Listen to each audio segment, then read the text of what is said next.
EA Games.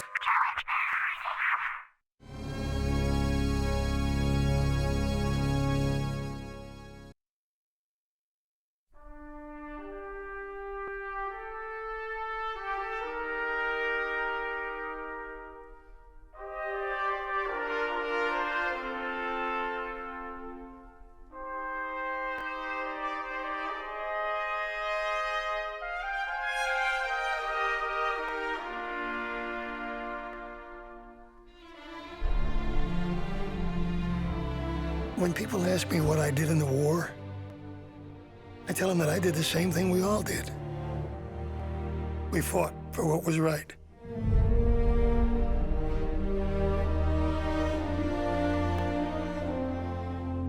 I've come to realize that there's nothing good about war, but there is good in why you fight wars. And we were all fighting for the same thing.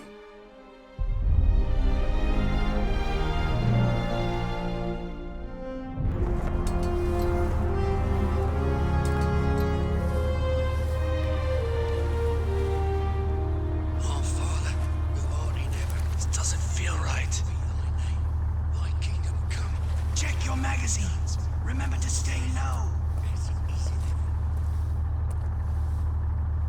You know, Holt, when I volunteered, I couldn't wait for this moment. Now that it's here... Winslow's been monitoring the radio, sir.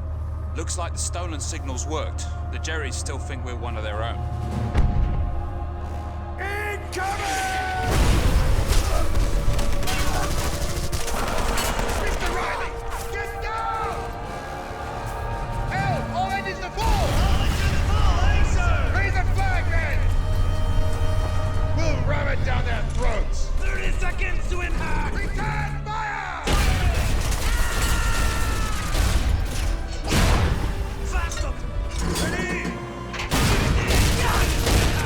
Precision and break on the hit! Hang on to something!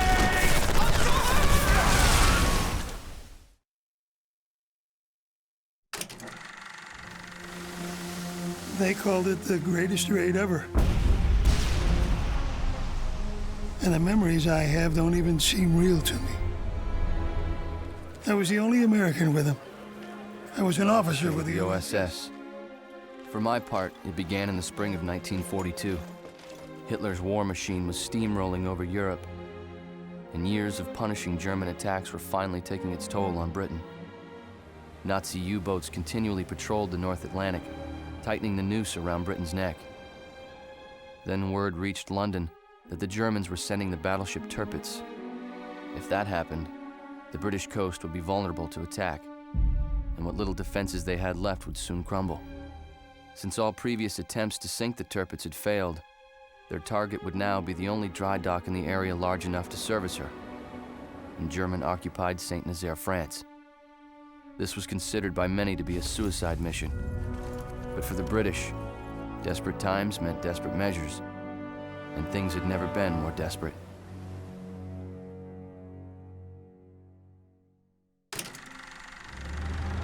North Africa was rough. I'd been assigned to the British 7th Armored. A bunch of guys they called the Desert Rats. Their elite force. And they'd do anything. The thing I remember most about them was how they relied on each other. They didn't want me there.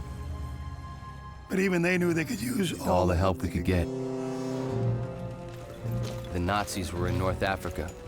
Mussolini's hold on Egypt was slipping, and Germany had its sights set on the Suez Canal. Hitler needed both situations dealt with, so he sent his best. He sent Rommel, the Desert Fox, as he was called, quickly ripped across the sands and reclaimed Egypt, then stood poised to drive towards Suez.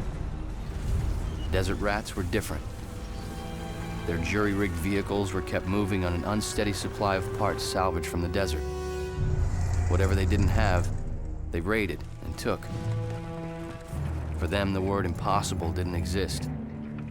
Neither did fear or failure. Now, it seemed that fate and von Schrader were bringing us together.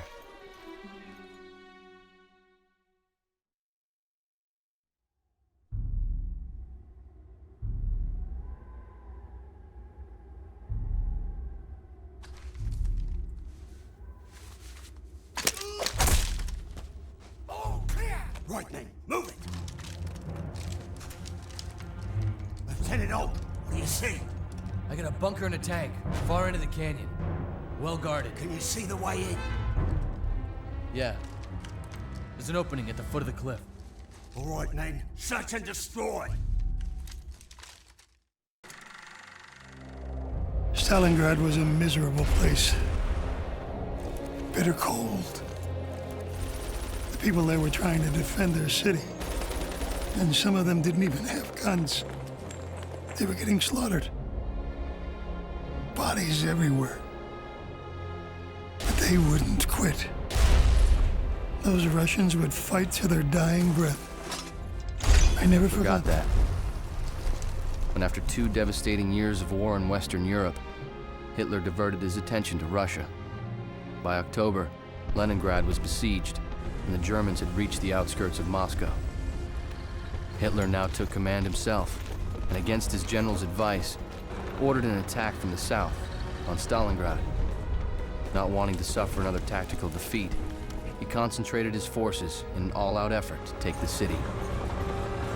Stalin decreed that his namesake would be valiantly defended by the people. They would use bullets, clubs, even bricks if necessary to stop the Germans. For Stalingrad, surrender was not an option.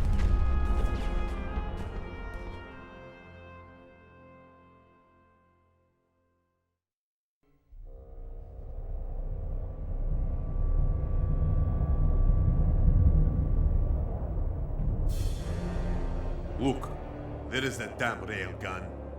Our comrades across the river are taking a heavy beating from that devil. We have to take it out. And the radio tower. Quick! Let's go before it can do any more damage! Wait! Someone's coming. Don't shoot! It's me, Grigori. It's clear. There are only 2 guards at gate. Dmitri, you move up to the farmhouse. I'll clear the gate for the others. Very well, Comrade Holt. We will meet on the other side. Well, it was snowing in the Ardennes. You couldn't recognize one town from the next. And I guess that's what a lot of us remember the most. Cold. And how it just never stopped snowing. We all thought it was over. The pain, the cold, the waiting. And we'd all be Going home soon. 600,000 Americans and 55,000 British were camped there. Judging it an unlikely spot for a German offensive, the American staff commanders kept the line thin, concentrating their troops at key points to the north and the south. I didn't know at the time, but this place was soon to become a crossroads.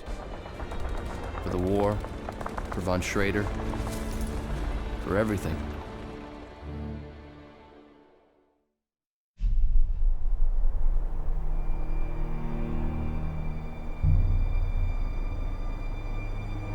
I don't like it. It's too quiet. Can't see nothing from here.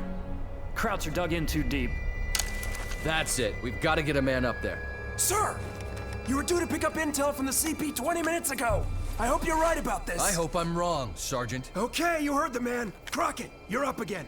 Call me lucky number 7. Watch my gear. What do you see? It's all clear. Get down!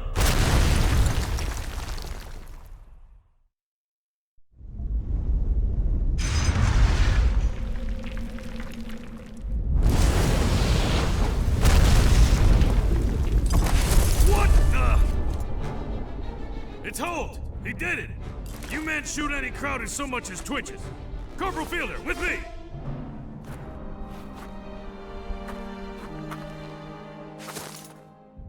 Holt! Thought we lost you there! What happened to von Schrader? Dead. He's gone. It's all gone. Good work, Holt. Here, I'm in order to give you this. The Krauts are falling back to Berlin. Our forces will be right behind them. Will you be following the action? Yeah. I'll be there. Then let's give them hell. Carry on, Lieutenant. Sir.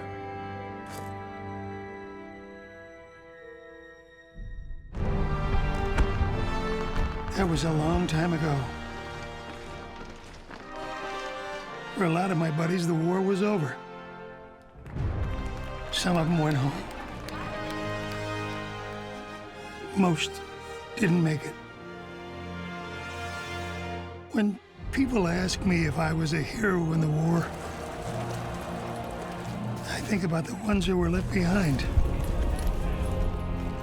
They were the heroes. I don't know how I survived, but I did.